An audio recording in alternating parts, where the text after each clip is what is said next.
क्या अजीब सा था। क्या ये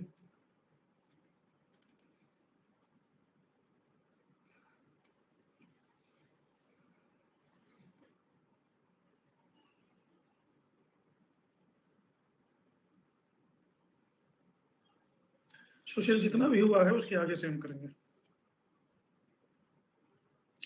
लेकिन महाभारत का ट्रांसलेशन तो बदायूं ने किया था।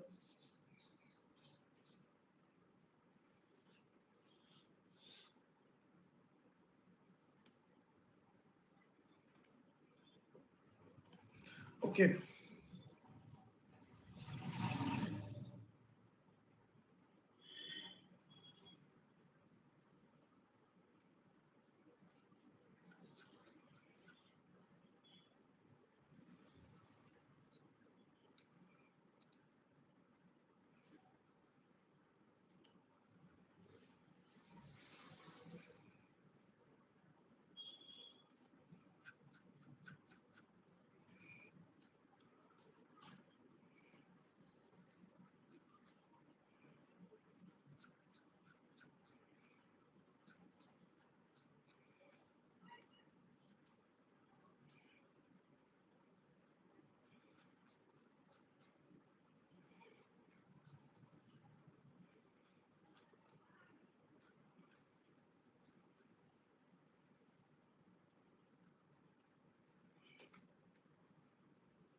जहांगीर का टाइम पीरियड व्यापक संघर्षों का काल है और अकबर से विरासत में मिले प्रशासन को कायम रखना ही उनकी सबसे बड़ी चुनौती थी।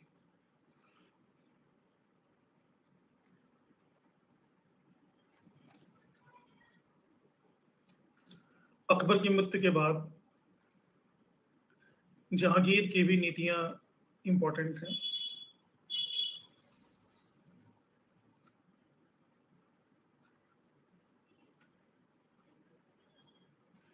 जहांगीर हिंदुइज्म के किस पार्ट से प्रभावित था?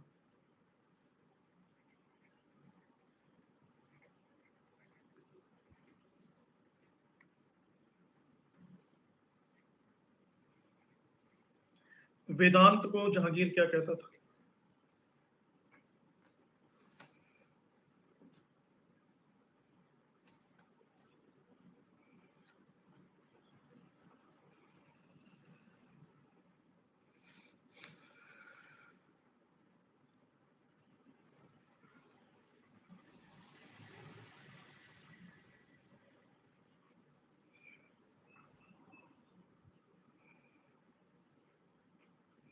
तशव्वुफ शास्त्र। किस धर्म के अनुयायियों को इसने 5 बार दान में दिया था?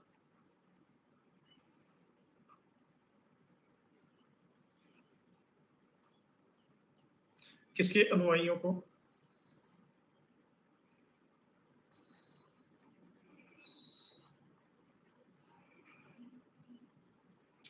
जहांगीर ने पहली बार मुगल सिक्कों पर अपना चित्र अंकित करवाया।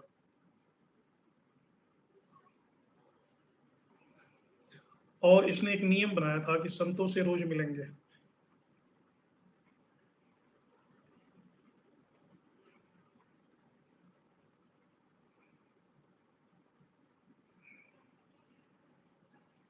संतों से नित्य मिलने का नियम। पंजाब और गुजरात में इसने गोहत्याओं पर प्रतिबंध लगा दिया।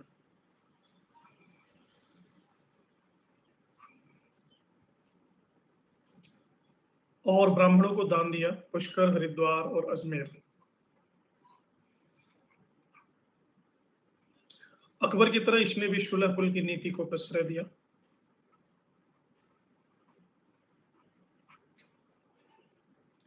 और लेकिन 1617 ईस्वी में इसने गुजरात के सभी जैन मंदिर बंद करवा दिए और सभी जैनियों को गुजरात छोड़ने का आदेश दिया।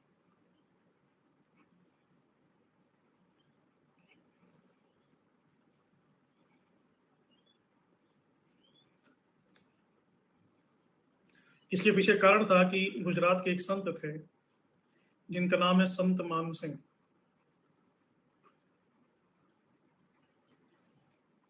इन्होंने घोषणा की थी कि 2 साल में जहांगीर के शासन का अंत हो जाएगा। इससे ये गुस्सा आया था। पुर्तगालियों से भी रिश्त हुआ और आगरा और लाहौर में एक आदेश जारी किया कि पुर्तगालियों के गिरजाघरों को बंद करवा दिया जाए। अजमेर में वाराह की मूर्तियां थी, वाराह अवतार हिंदुओं के, और वाराह का मतलब सूअर होता है, और इसको मुसलमान इस्लाम में हराम माना जाता है।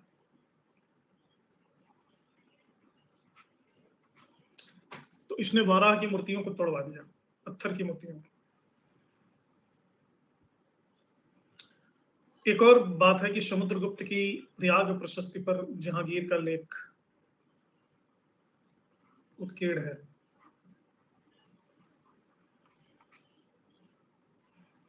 और इस लेख को इसने अब्दुल्ला मुश्किन कलाम से लिखवाया था।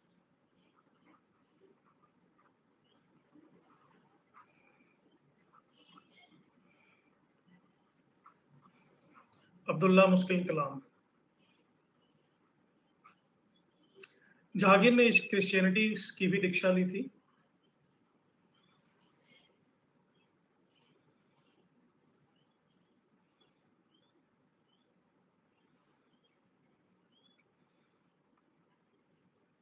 सेंट जेवियर से इसने ईसाई धर्म की दीक्षा ली थी।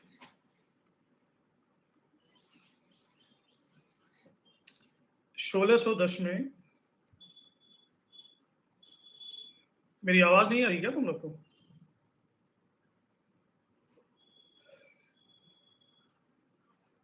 तो ये क्यों पूछ रही सर, नहीं आए हैं क्या?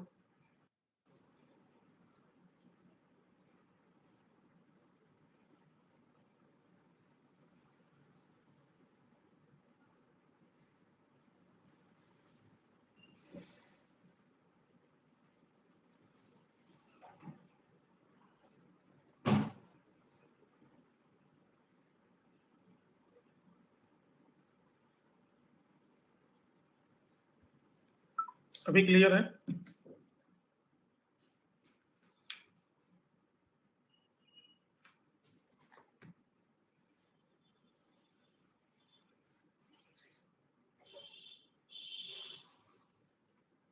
सोलह सौ 10 ईस्वी में दानियाल के बेटे को ईसाई बना दिया गया पादरियों द्वारा।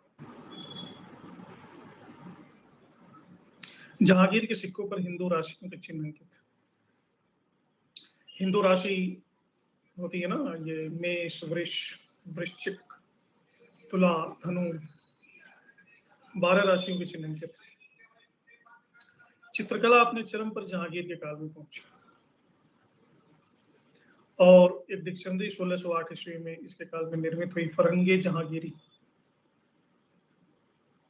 हिंदुस्तानी मुसलमानों को भी इसने मनसबदार बनाने का ट्रेंड शुरू किया, जिसे शेख ज़ादा कहा जाता था।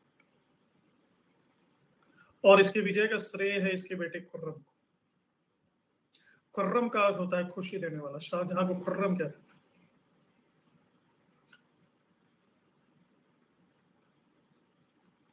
जहांगीर के विजय अभियान।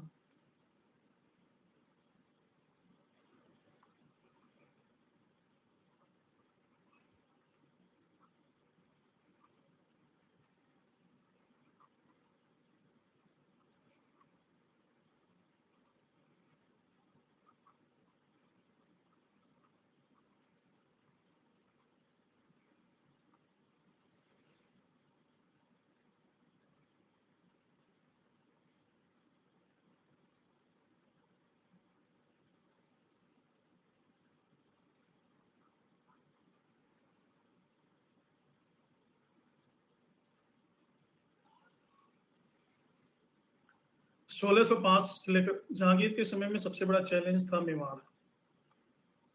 ये पूरे मुगलों के ही टाइम में चैलेंज रहा है।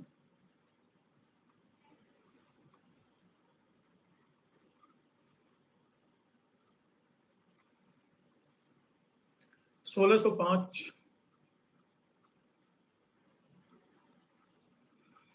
से 15 राजपूताना में सिर्फ मेवाड़ ही था जिसने अकबर की अधीनता को स्वीकार नहीं किया था। और इस समय मेवाड़ पर शासन था राणा प्रताप के बेटे अमर सिंह का।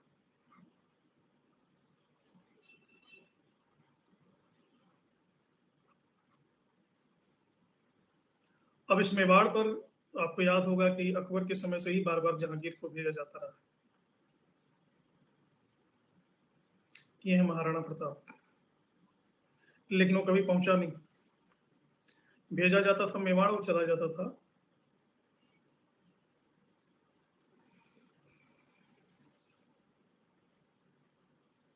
इलाहाबाद।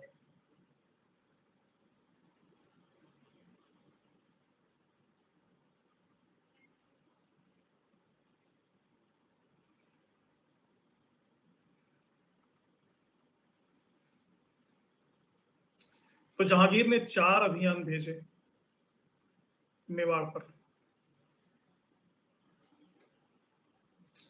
पहला अभियान, इसका शहजादा था परवेज और असफ खां।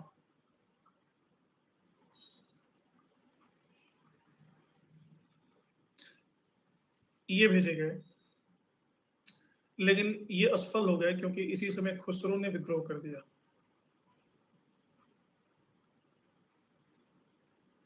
खुसरो के विद्रोह के बारे में मैं आपको डिटेल में बता चुका हूं, कैसे कैसे किया, क्यों किया।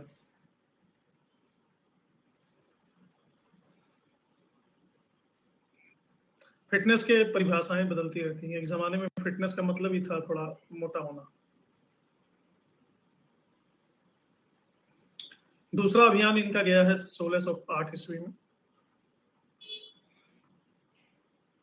महावत खां के नेतृत्व में।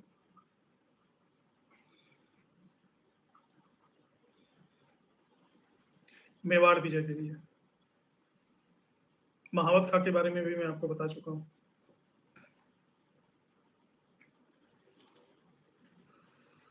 ये जहांगीर और उसके मुगल पेंटिंग है खुसरो की। जहांगीर और खुसरो के बीच हो रही है गुफ्तगू।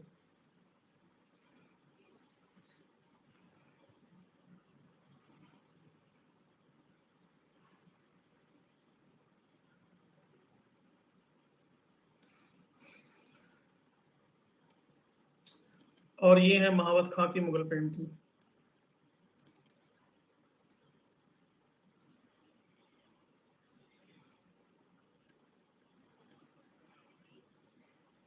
पहला 1605, उसी टाइम की बनी हुई है। उस टाइम की किताबों में छपी हुई है, लाइक अकबरनामा। हाँ, और भी किताबें।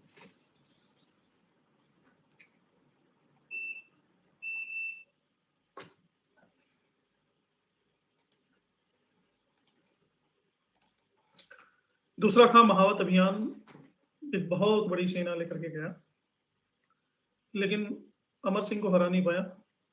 अमर सिंह जंगल चला गया।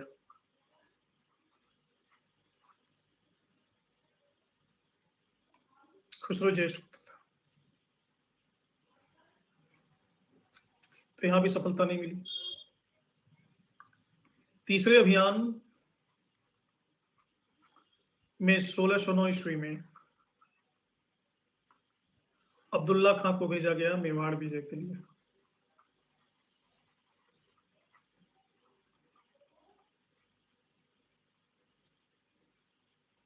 लेकिन ये भी कुछ कर नहीं पाया अमर सिंह का। इनके साथ मऊ के राजा बासु भी गए थे, ये भी कुछ नहीं कर पाए, असफल रहे। तो फिर इनको दक्षिण के लिए बुला लिया गया कि तुम उत्तर भारत के लिए सुटेबल हो ही नहीं, दक्षिण भारत के लिए जाओ। हाँ, वही खुसरो। अब तो थक गया खुद जहांगीर की, मेरे जीवन काल में तो ये बड़ा चैलेंज बना हुआ था मेवाड़, सारे सेनापति फेल हो जा रहे हैं और कोई चारा भी नहीं है। पहला 1605 में हुआ था। 1613 ईस्वी में खुद बहुत बड़ी सेना लेकर के रवाना हुआ और अपना मुख्यालय अजमेर बना दिया ताकि हमला करने में आसानी हो।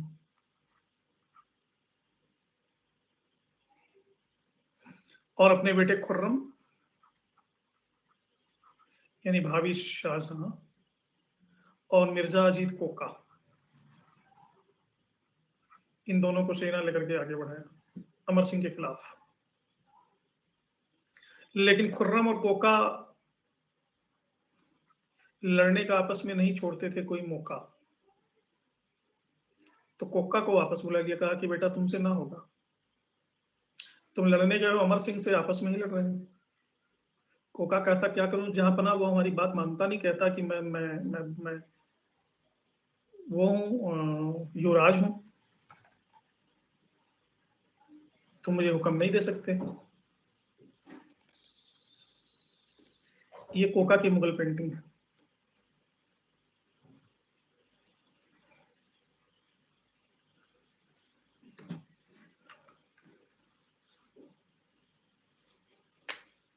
तो नाम से क्या आपको लग रहा है कि यंगस्टर है कोका? कोका जिसका नाम हो गया, नाम पढ़ते ही वृद्ध हो गया। आपको जवान चाहिए।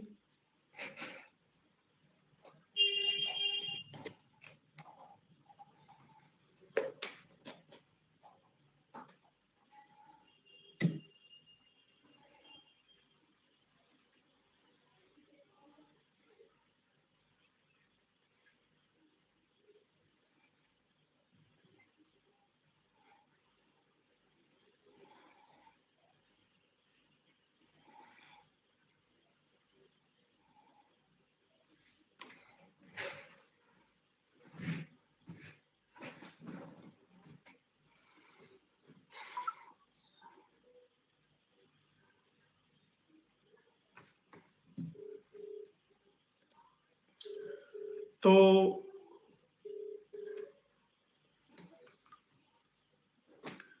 कहा खुर्रम तुम अकेले ही कुछ करके दिखाओ, कोका अंकल को मैं दूसरे काम में लगाता हूँ।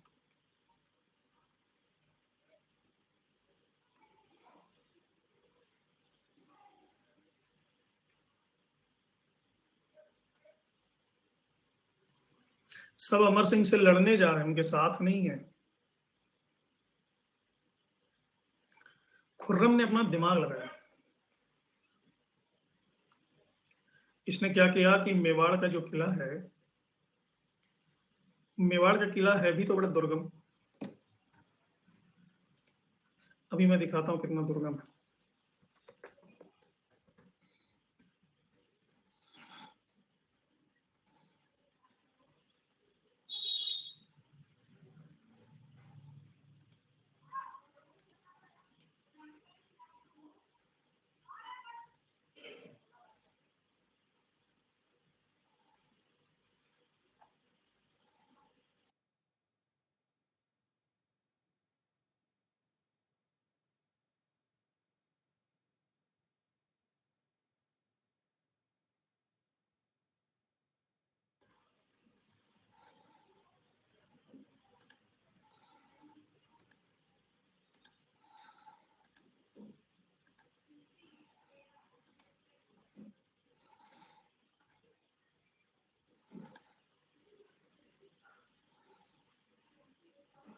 ये एक ऊंची पहाड़ी पे बना हुआ है, और नीचे से एक ही रास्ता है जो नीचे की तरफ आता है।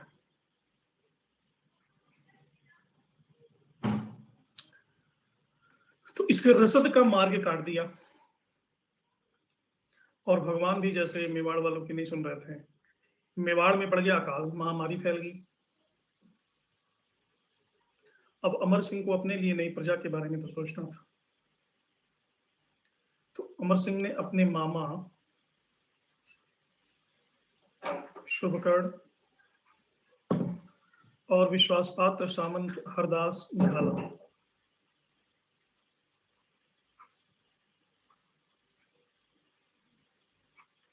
इन दोनों को संधि करने भेजा। हाँ, बांगुर सीमेंट उसी समय आविष्कार हुआ था।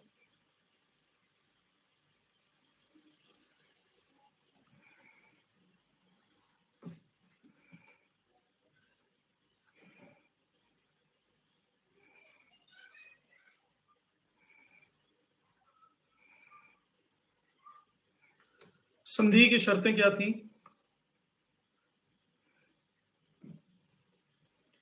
कि अमर सिंह का बेटा है युवराज।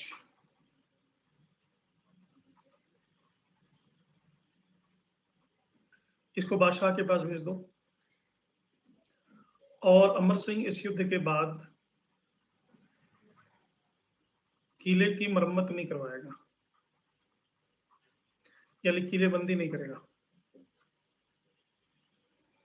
ऐसा वचन दो।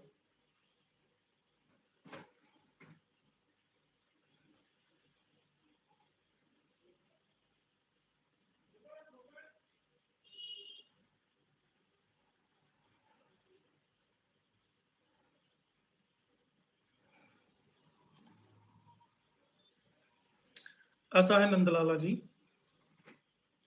जो आपका नाम है मैं उसी से सहमत नहीं हूं। भगवान कृष्ण वासुदेव के पुत्र थे, नंद के नहीं थे, लेकिन उनको नंदलाल कहा जाता है।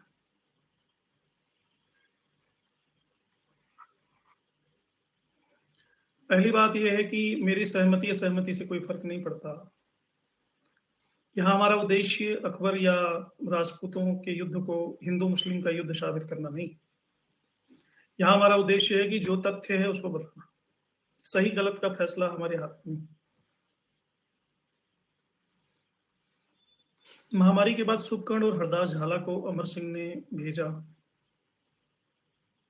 संधि के लिए, और संधि में दो बातें तय हुई कि युवराज कर्ण अब जहांगीर के पास रहेगा, इनका बेटा अमर सिंह का, और उसकी किलेबंदी नहीं करेगा अमरदास।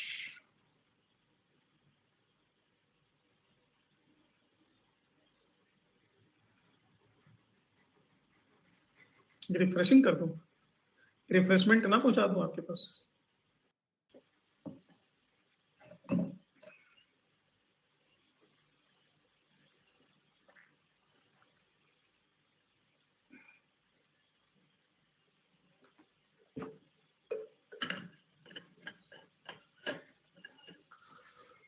कंट्रोवर्शियल चीजों को नहीं कनेक्ट करना, ठीक है?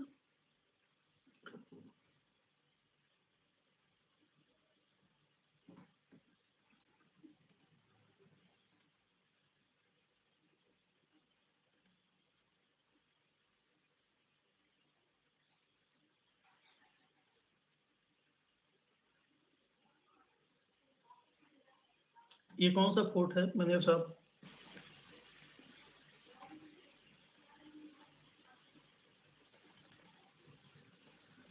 विच फोर्ट इज दिस?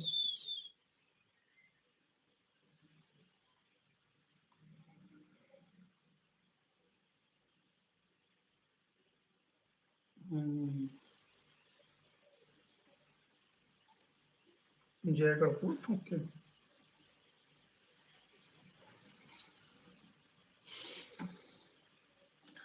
तो लेकिन इस संधि की अच्छी बात यह थी कि अमर सिंह को किसी अपमानजनक संधि के लिए बाध्य नहीं किया गया, नहीं किसी वैवाहिक संबंध के लिए। तो खुर्रम को क्रेडिट दिया गया इस विजय का,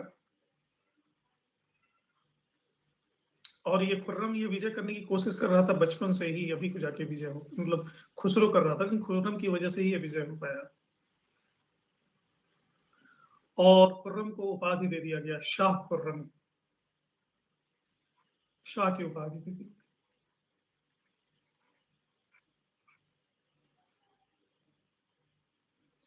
और इस खुशी में इसको 1500 का मनसब भी दिया गया, 15,000 का सर।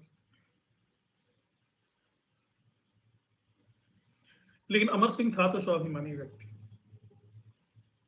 अमर सिंह को इससे बड़ी गिलानी हुई और इन्होंने अपना सिंहासन त्याग दिया और चलो गए नौ चौकी नाम की जगह पे, और बाकी जीवन उन्होंने अपना नौ चौकी में बिताया।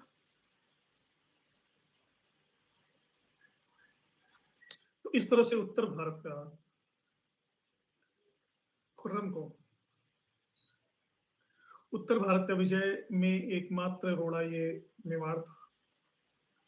इस तरह से उत्तर भारत का विजय मुकम्मल हो गया।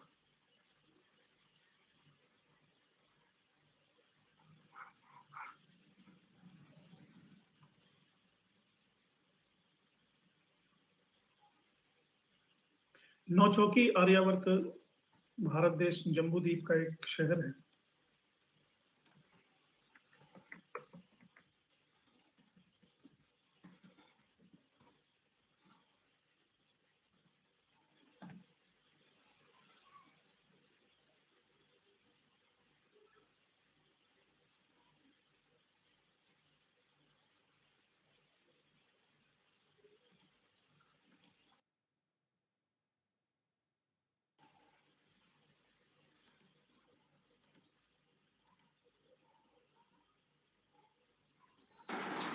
Hello sir, good evening.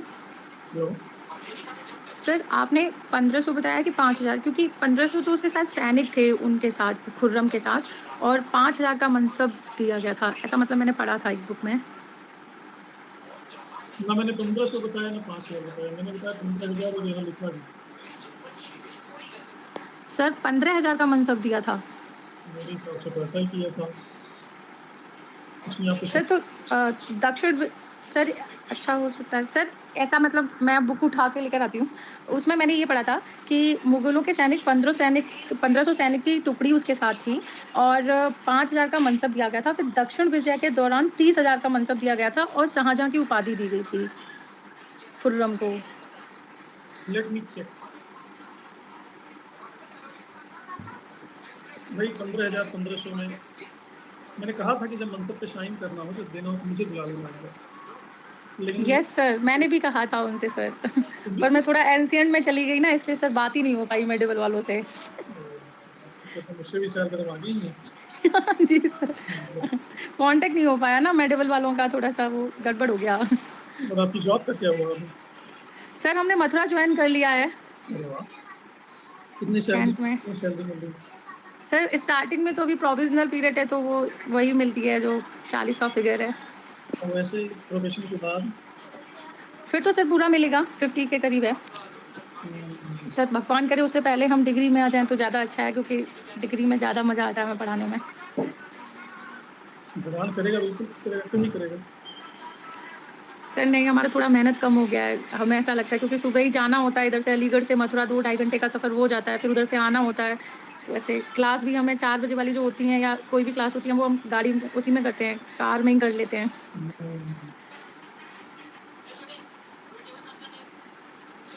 करेंगे, आप सबकी सबकी शुभकामनाएं हैं, करेंगे, अच्छा करेंगे। डेफिनेटली हमारी शुभकामनाएं हैं।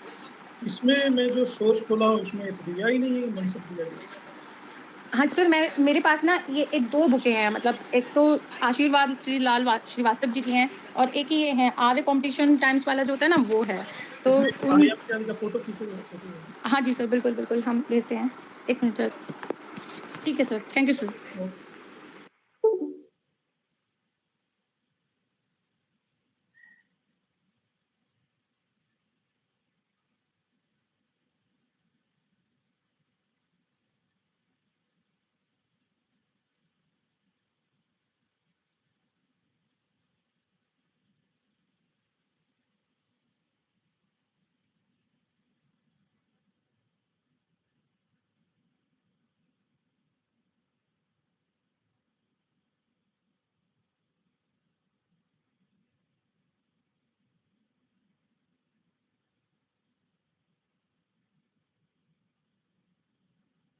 इसमें तो विजिबल ही नहीं है।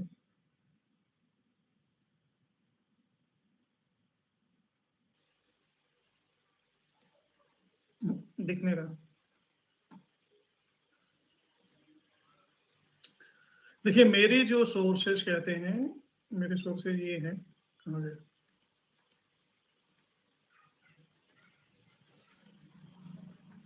इस विजय की खुशी में खुर्रम को 15,000 का मनसब प्रदान किया गया।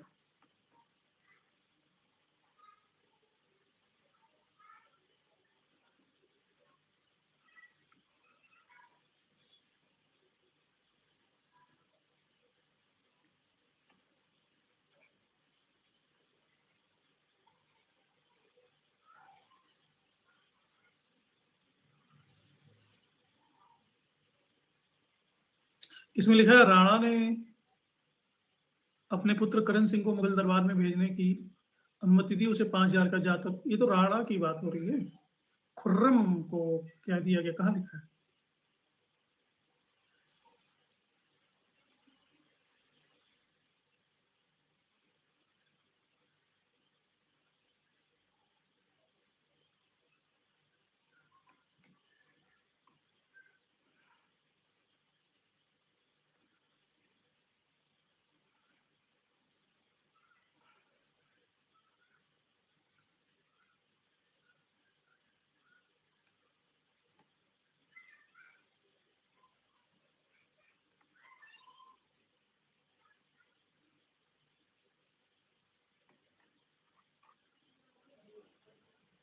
ये तो अहमदनगर विजय के बाद लिखा है इसमें, ये तो आएगा एपिसोड। सर मैंने अभी तैयारी स्टार्ट की है और मैं इंग्लिश मीडियम का स्टूडेंट हूँ, तो सर आपके लेक्चर मुझे बहुत सूटेबल लगते हैं। तो सर एग्जाम पास आ रहा है, आप अपना कोई कोर्स रिकमेंड करिए please help sir. Arjun ji 108 lesson का एक कोर्स है मेरा, वो पूरा का पूरा देख लो, उसमें कंप्लीट जिसमें 108 लेसन होगा वो देख लो।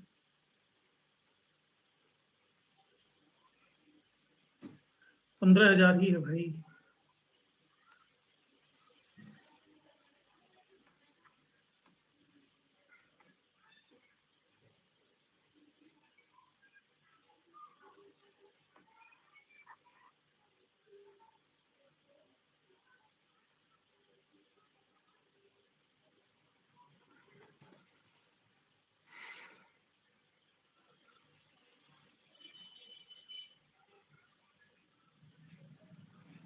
इसमें भी कहाँ लिखा है 15,000 का मनसब?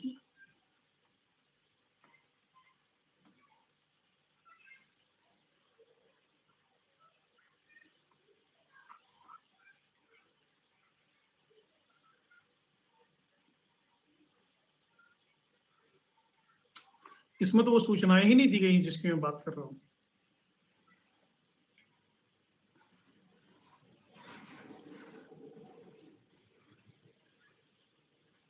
नहीं नहीं ऐसा नहीं है, मैंने जहां से नोट किया है वहां पे दिया है, इसलिए मैंने नोट किया है। चलो उसमें इट विल टेक टाइम, मैं बाद में क्लियर कर दूंगा।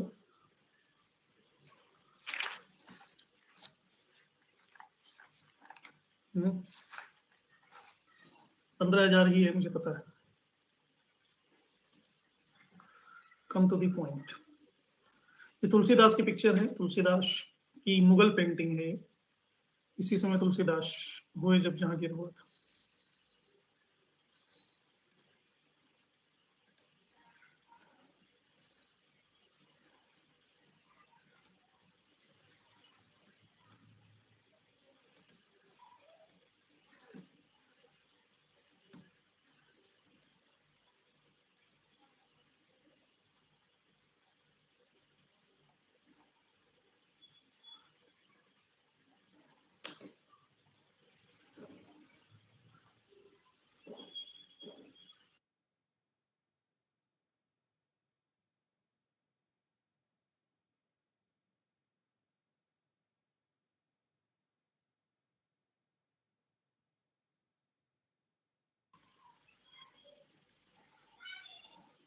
ये 108 लेसन वाला मैंने लिंक दे दिया है, इस पे आप कर लो click.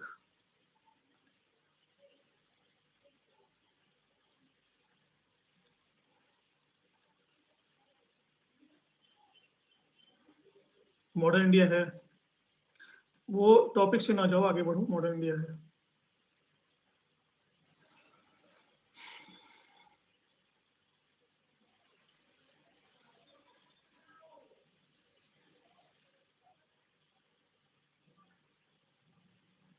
After having a fairly strenuous time among the inhospitable hills of the Mewar, Prince Karim now found relaxation and relaxation in hand organized by his father in the picturesque region around Ajmer. He was rewarded for his services by an increase in his rank, which was raised to 15,000 जात and 8,000 सवार। तो जात को ही rank कहेंगे, तो 15,000 जात।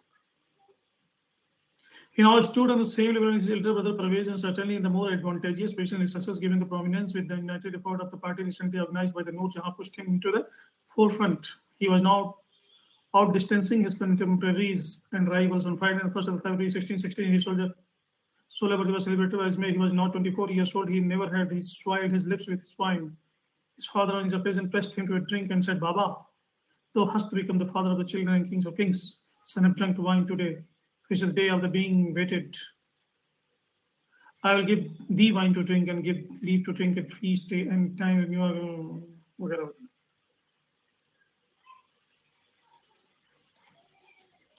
हाँ समझ गया जी, 15,000 ही है।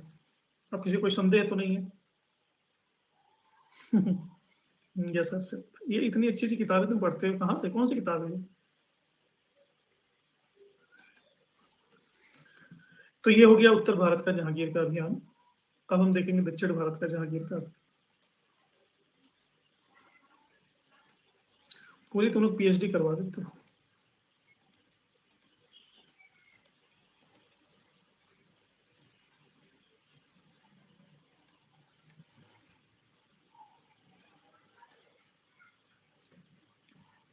तो कंप्लीट उत्तर भारत को ऑक्यूपाई करने के बाद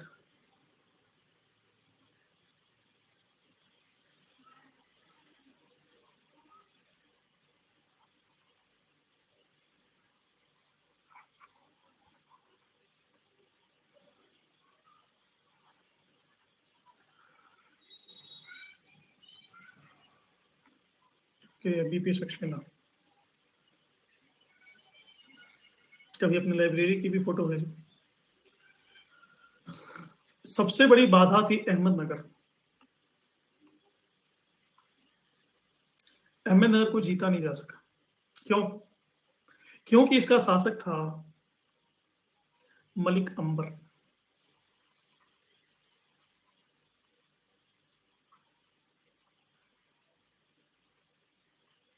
और ये बड़ा चतुर था।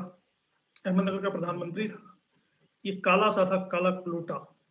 अबिसीनिया से आया था। अबिसीनिया में हब्सी होते हैं। और इसके शासक का नाम था निजाम शाही वंश के मुर्तजा सेकंड निजाम शाह।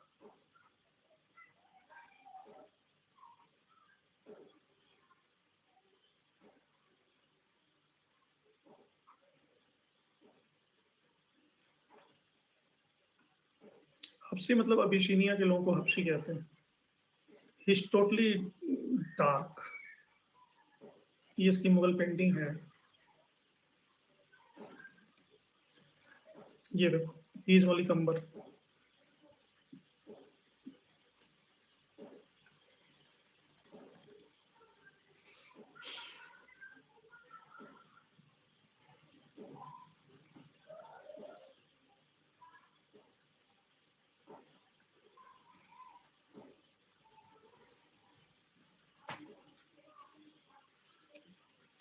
तो अब इसके खिलाफ अभियान करना अति आवश्यक था।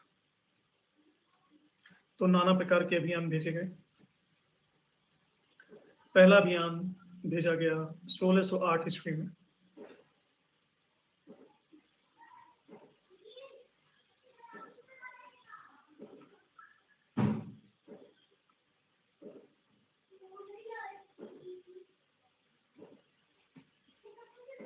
ये क्या स्लेट है क्या?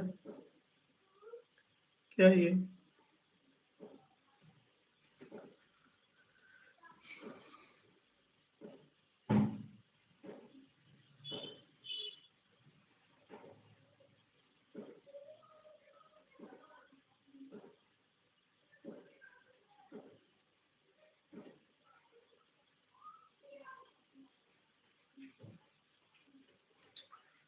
तो 1608 में सबसे पहले ये अभियान लेकर के गए अब्दुल रहीम खान खाना, लेकिन इसने रहीम को बुरी तरह से पराजित किया।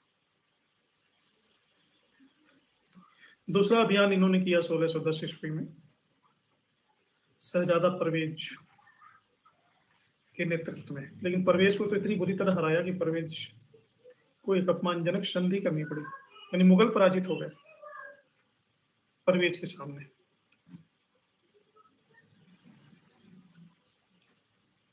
तीसरा अभियान हुआ है 1611 में। अब मुगलों ने यह डिसाइड किया कि अहमदनगर में एक तरफ से आक्रमण करने से कोई फायदा नहीं, अब हमको दो तरफा आक्रमण करना चाहिए। एक तो सेना गुजरात की तरफ से जाएगी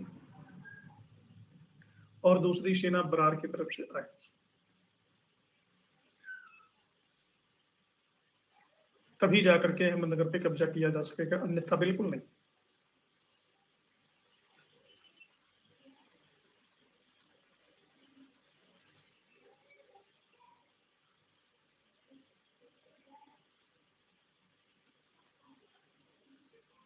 और इसकी पूरी प्लानिंग की गई।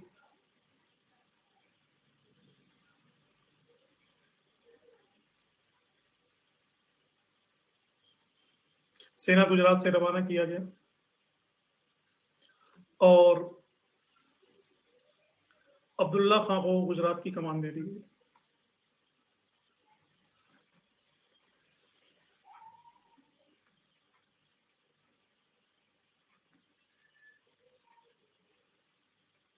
और मान सिंह को बरार।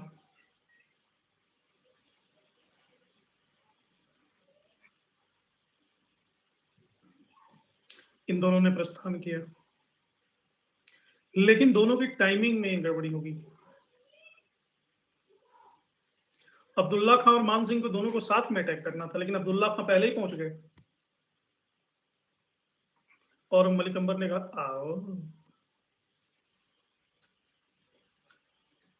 और हरा करके वापस भेज दिया। जहांगीर ने सुना, अपना सिर पीट लिया, कहा गधों, तुम लोग को टाइमिंग मैच नहीं करती, व्हाट्सएप से मैसेज कर लिए होते। 1 2 3 अटैक।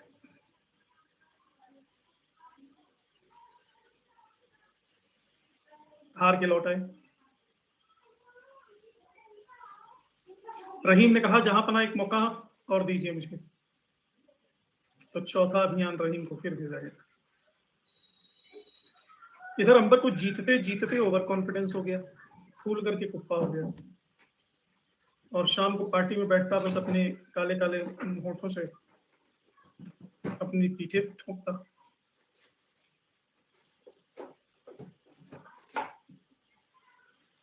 एक बार भी कंसीडर नहीं करता कि तुम्हारे हमारे सेनाओं ने भी कुछ किया है।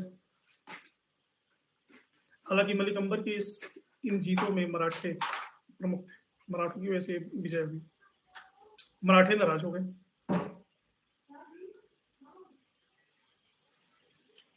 जहांगीर ने इसी चीज का फायदा उठाया। जहांगीर लिखता भी है कि मराठे सख्त जान है, सख्त जान है। मान सिंह तो गए ही नहीं, अब्दुल्ला खां हार गया, मान सिंह भागे वापस। ये दोनों को एक साथ अटैक करना था ना।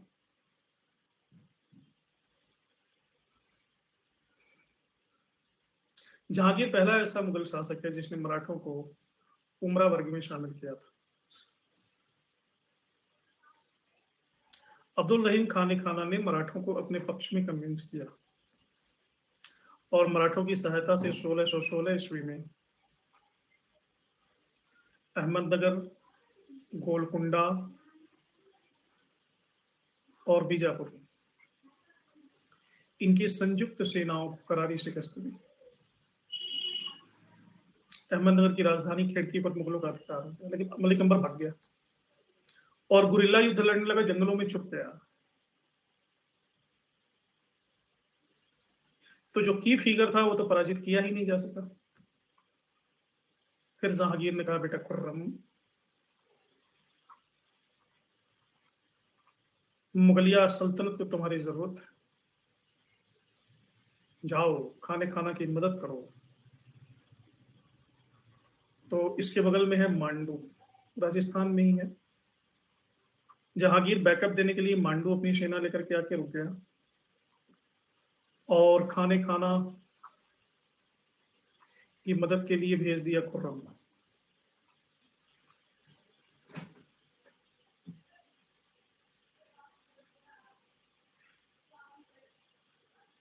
नहीं अरुण, कोई जरूरत नहीं है, आप सिर्फ कोर्स कवर कीजिए, जो आप बुक में पढ़ेंगे वो सब इसमें दिया हुआ, बुक से ज्यादा ही दिया हुआ है। मैं तो आपको ये सलाह दूंगा कि अभी से लाइव क्लास आगे करो और अभी तक पीछे से कवर करो। उस कोर्स में जाने की जरूरत नहीं, इसी कोर्स में कर लो। ये जो कोर्स चल रहा है, मिडिवल का खत्म हुआ, मिडिवल से शुरू करो, क्योंकि हर कोर्स जो लेटर कोर्स है वो अपडेटेड है, पिछले वाले से ज्यादा अपडेटेड ये कोर्स है। तो इसमें आपको ज्यादा इंफॉर्मेशन और ज्यादा नॉलेज मिलेगा।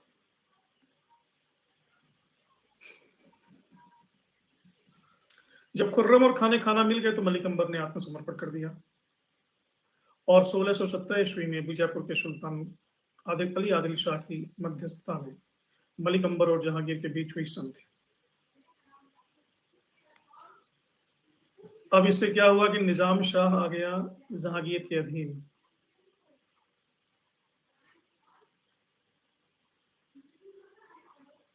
निजाम शाही जहांगीर के अधीन आ गया।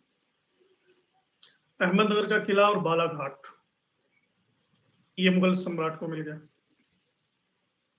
और अहमदनगर पे जीत लिए तो दक्कन के जितने भी छोटे मोटे राज्य थे, इन्होंने कहा कि अब हम जो टैक्स अहमदनगर को देते थे वो मुगलों को दिया।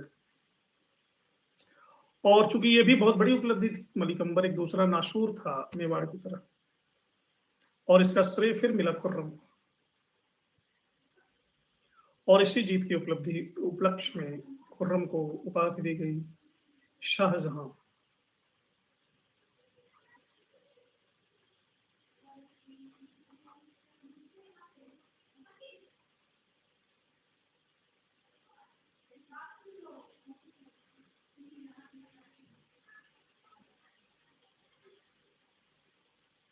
तो इस तरह से शाह खुर्रम और शाहजहां दो उपाधियां मिली।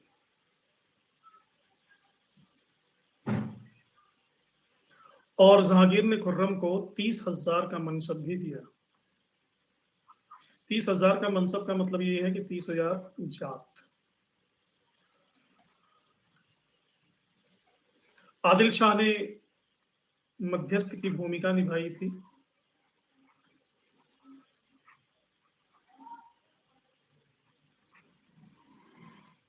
इसलिए आदिल शाह को फरजंद की उपाधि दी गई।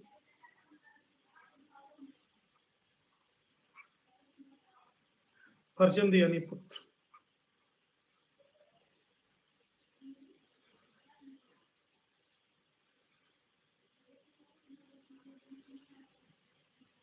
शाहजहां का मतलब होता है पूरे जहां का राजा। फरजंद का मतलब होता है पुत्र, बेटा।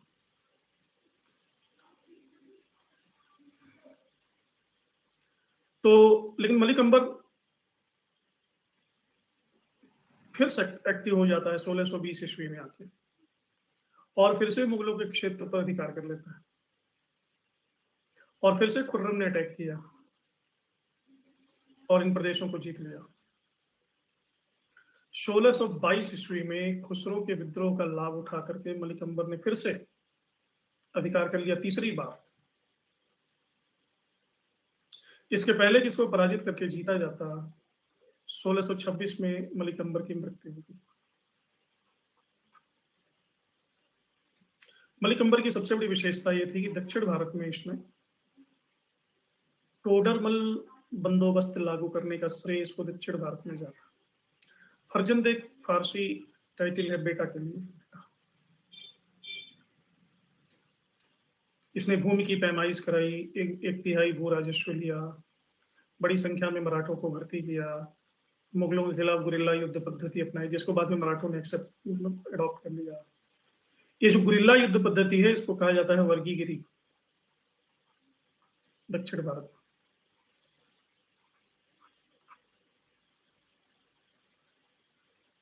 एक शक्तिशाली नौसेना की भी स्थापना की थी इसने। मुगल हमेशा से ही नौसेना में पीछे थे, अभिशीनियाई और जंजीरा के सिद्धियों की सहायता से।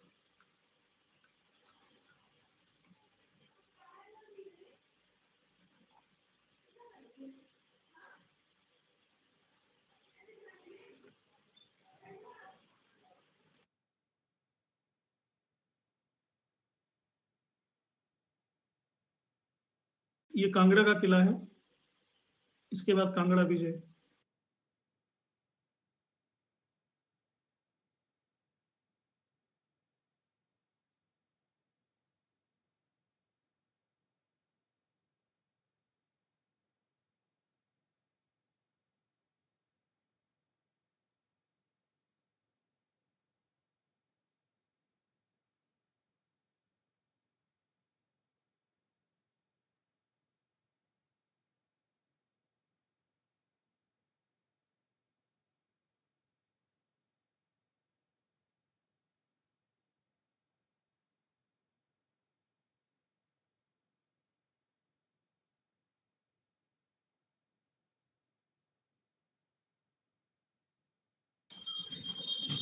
इस दुर्ग को भी खुर्रम ने जीता है 14 माह की घेराबंदी के बाद, लेकिन इस किले को जीतने के लिए गाय की बलि देकर के जश्न मनाया गया था।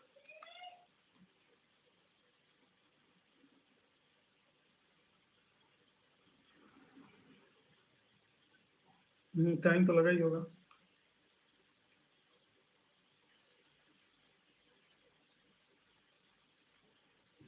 कंधार का एपिसोड मैंने आपको बताया ही है कि बार बार क्यों नूरजहां खुर्रम को कंधार भेजती थी, और कंधार वो गया ही नहीं उसके आदेश के बाद भी।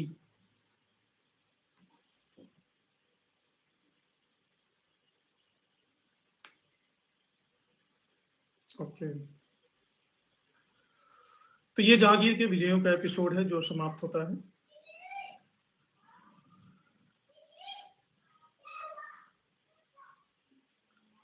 इसके बाद जहांगीर का एपिसोड शुरू होता है यूरोपियों के संपर्क से। 17वीं शताब्दी में अनेक यूरोपीय व्यापारी भारत आए और 1498 से ये शुरू हुआ। जहांगीर को एक बार अंग्रेजों ने समुद्री कोयला दिखाया था। सारे मुगल दरबारी समुद्री कोयले को देख करके आश्चर्य में पड़ गए।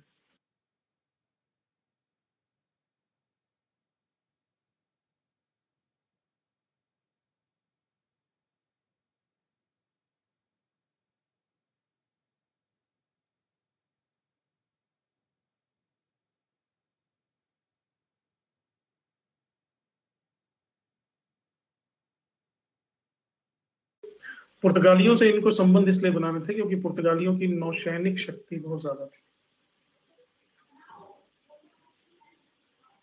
और इसमें मुगल दुर्बल थे। अब इस नौसैनिक शक्ति का लाभ उठाने के चक्कर में आगरा और लाहौर में कैथोलिक चर्च बनाने की अनुमति दी और मुगल साम्राज्य में धर्म प्रचार की छूट दी।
ये समंदर के अंदर या समंदर के किनारे ये जो कोयला है इसे कहते हैं समुद्री कोयला।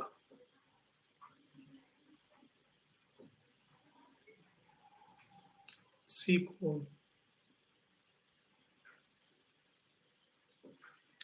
उनको आश्चर्यजनक इसलिए लगा क्योंकि वो कल्पना भी नहीं कर सकते थे कि समंदर के अंदर भी जलने वाली चीज हो सकती, मतलब गीली चीज भी जल सकती।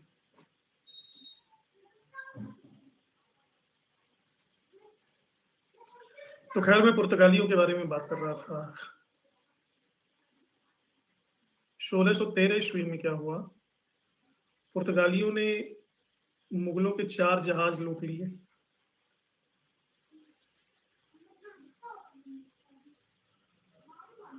अब मुगलों को पुर्तगालियों को पराजित करना पड़ा। मुगल सूबेदार थे मुकर्रम मुकर्रम खां।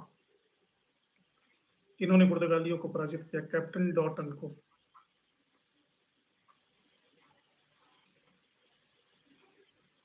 जहांगीर ने तत्काल प्रभाव से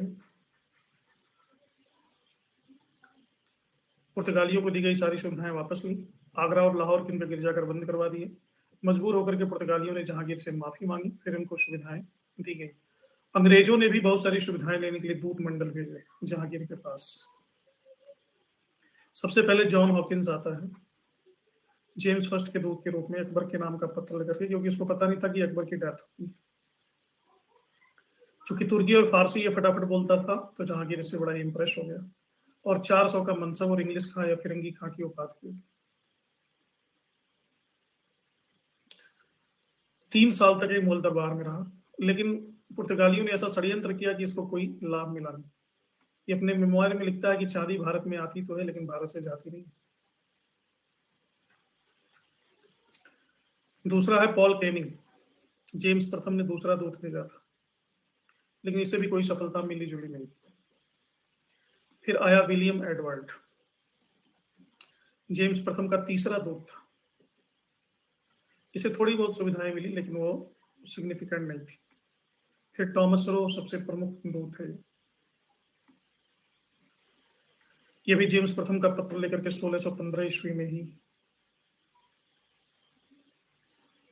पादरी एडवर्ड टेरी के साथ जहांगीर के दरबार में उपस्थित हुआ। और पहले तो नूरजहां, खुर्रम और आसफ खां को बहुत बेशकीमती उपहार दिए इसने, और इससे इंप्रेस होकर के बादशाह ने एक फरमान जारी किया और सुविधाएं दी। इसी फरमान के आधार पर सूरत में अंग्रेजों की व्यापारिक फैक्ट्री स्थापित हुई। सूरत, तो ये हिंदुस्तान के दुर्भाग्य की शुरुआत थी।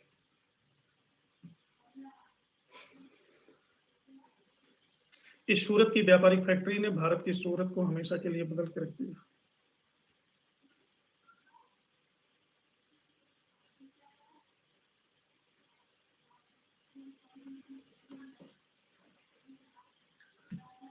जहांगीर की धार्मिक नीतियां भी मेंशनेबल हैं, क्योंकि इसने अपने पिता का ही अनुकरण किया और सुलह कुल की नीति का इसने भी पालन किया। लेकिन अकबर से थोड़ा सा ये रूढ़िवादी था। नमाजी था, लेकिन 5 वक्त का नमाजी नहीं था। इस्लाम के प्रति कट्टर नहीं था। हिंदू धर्म के प्रति सहिष्णु था और हिंदुओं को ऊंचे पदों पर नियुक्त किया। जैसे श्रीकांत नाम का एक व्यक्ति था जिसको इसने हिंदुओं का जज नियुक्त किया। हिंदू त्योहारों में भी भाग लेता था, जैसे होली, दीपावली, दशहरा, राखी, शिवरात्रि, ये त्योहार जहांगीर मनाता था। 1612 ईस्वी में पहली बार इसने राखी बंधवाई। राखी को कहता था निगाह दस्त।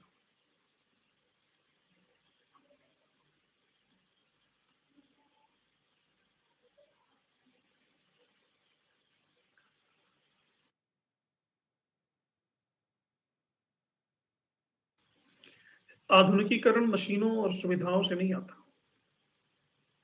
आधुनिकीकरण एक सोच है। मॉडर्निज्म एक विचारधारा का नाम है। आपके पास मशीनें ज्यादा हैं या सुविधाएं ज्यादा हैं तो आप मॉडर्न है, ऐसी बात नहीं। राज्याभिषेक के 11वें वर्ष 1616 ईस्वी में शिवरात्रि के दिन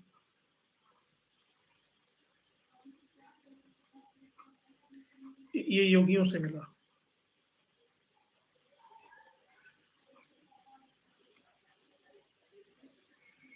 श्रीकांत एक हिंदू जज था जिसको इसने नियुक्त किया था उच्च पद पर। इससे पता चलता है कि हिंदुओं के प्रति ये सहिष्णु था। दिवाली के दिन ये खुद जुआ खेलता था। एक बार तो दिवाली के दिन जुआ खेला जो 3 रात तक चलता रहा। पंजाब और गुजरात में गोहत्या बंद कराने का आदेश और हिंदुओं के नए मंदिर बनाने पर कोई प्रतिबंध नहीं था। इसी के समय में वीर सिंह बुंदेला ने मथुरा में एक बहुत बड़े मंदिर का निर्माण करवाया।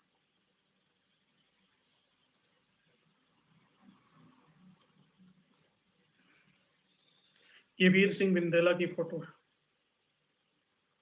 इसने किसकी हत्या की थी?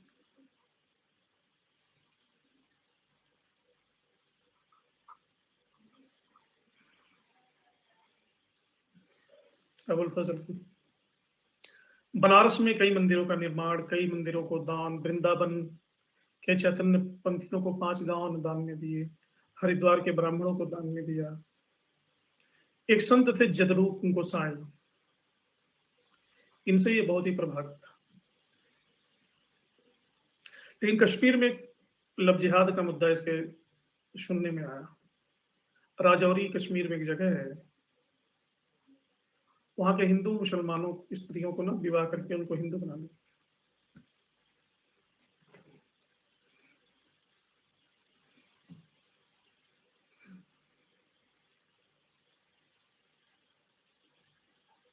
नहीं, कांगड़ा विजय में गोहत्या पहले कर चुका था, निर्देश बाद में दिया। और निर्देश दूसरों के लिए होता है और कानून गरीबों के लिए होता है, खुद के लिए नहीं होता।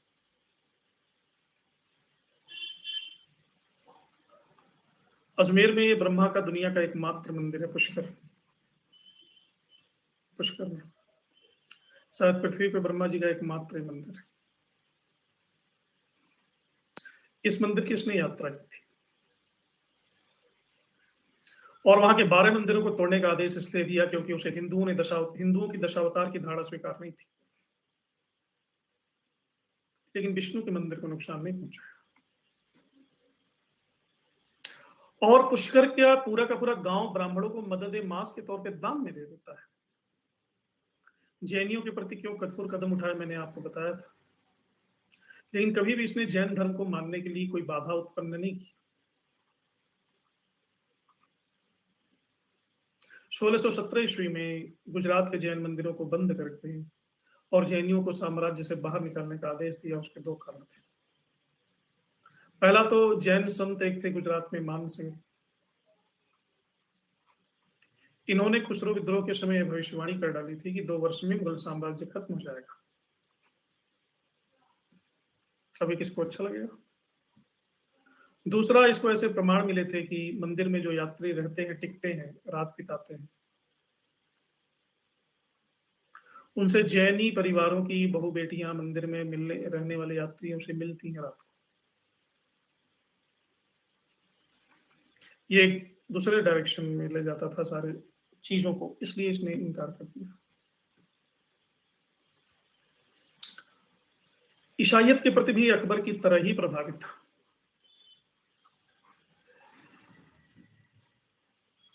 पुर्तगाली फादर थे जेवियर, इनसे इसने क्रिश्चियनिटी की शिक्षा ली और ईसाइयों को चर्च बनाने के लिए आर्थिक सहायता प्रदान की। लेकिन सिख धर्म तक आते आते इसका अभी तक का सारा प्रवाह खंडित हो जाता है। चूंकि सिख धर्म के गुरु थे गुरु अर्जुन देव,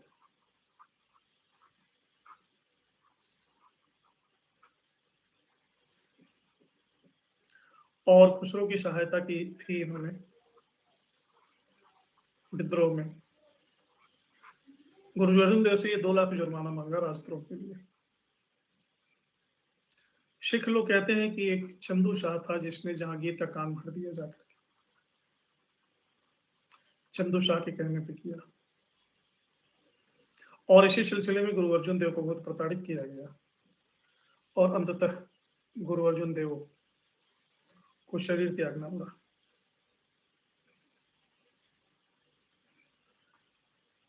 ऐसे ही सूफियों के प्रति भी इसका ऐसा ही ट्रीटमेंट था। ये गुरु अर्जुन देव हैं सिख मुगल पेंटिंग में, इनको गुरुगद्दी दी जाती है। सिख गुरुओं पर एक पूरी क्लास है, वो आगे आएगी।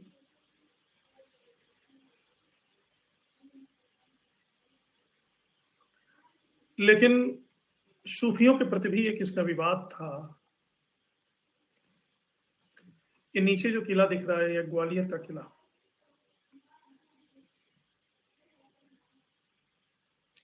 शेख अहमद सरहिंदी थे, सूफी संत थे। Chandu was like conspirator. Sheikh Ahmad Sirhindi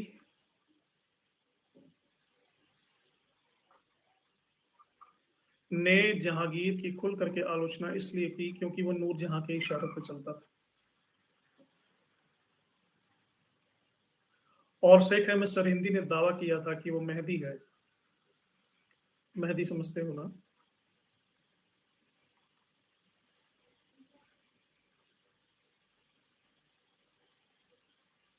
Mehdi एक इस्लाम में कॉन्सेप्ट है जो कहता है कि समय समय पर पैगंबर की फैमिली का कोई बंदा आएगा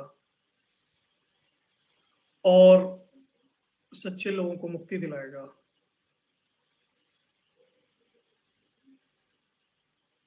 लेकिन बहुत सारे लोग मेहदी को वैलिड नहीं मानते, मानते हैं कि ये गलत है, ये इस्लाम के खिलाफ है। इन दोनों वजहों से नूरजहां की आलोचना और खुद को मेहदी कहने की वजह से जहांगीर ने इनको कैद कर लिया ग्वालियर के किले में। लेकिन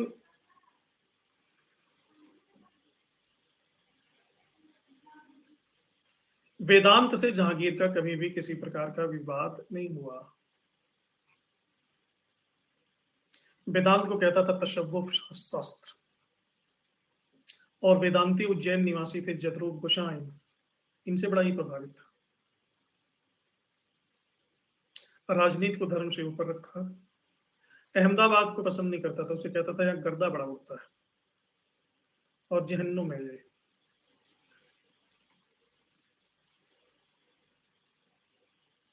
शेख अहमद शरहिंदी को कैद किया था।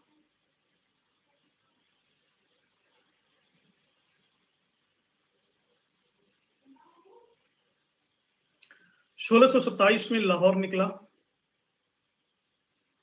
और उसका स्वास्थ्य बिगड़ गया, उसको दमे का दौरा पड़ गया।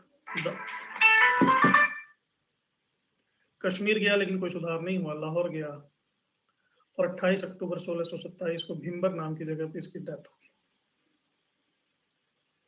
और रावी नदी के तट पर शाहदरा में इसको दफनाया गया। ये जहांगीर की कब्र है शाहदरा में।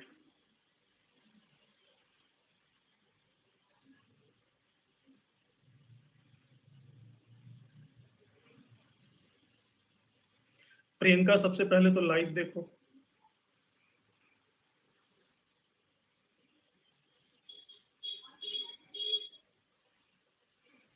क्योंकि लाइव और रिकॉर्डिंग इन दोनों में काफी फर्क है।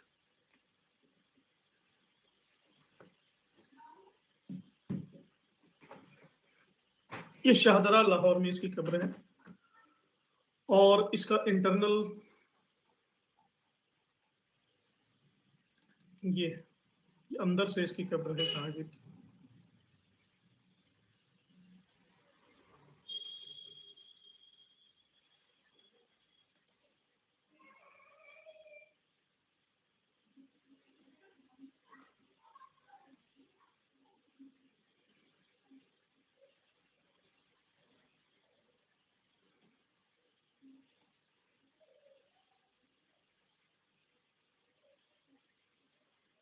अभी की ही फोटो है ये, और क्या। तो इसी के साथ इस सत्र को विराम देते हैं और मिलते हैं 9 बजे पेपर 1 की क्लास में। सभी को बाय बाय। कल से हम शुरू करेंगे शाहजहां।